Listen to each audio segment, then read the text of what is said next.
મારું નામ વર્ષાબેનજી ગુંદરણિયા છે. આ મારો દીકરો સંકેત છે.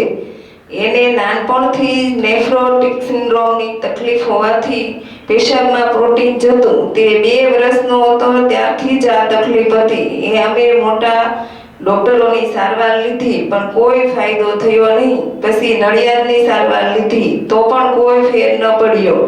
અંતે ડોક્ટરોએ સ્ટીરોઇડની દવા શરૂ કરી દીધી. આના કારણે સંકેતનું વજન અતિશય વધી ગયું અને સંકેતની સારવાર પાછળ 5-1 લાખ રૂપિયાનો ખર્ચો થયો. તેમ છતાં કશોય લાભ ન થયો અને દવા તો સતત ચાલુ જ રાખવી પડતી, કારણ કે ઝાડા અને ઉલટી થવાથી કેલ્શિયમ ઘટી જતું અને હાથ પગ જડાઈ જતા. પછી અમારા ઓળખીતા ગોવિંદભાઈ છે, તેમણે અમને યોગા પોઈન્ટમાં જવાની સલાહ આપી.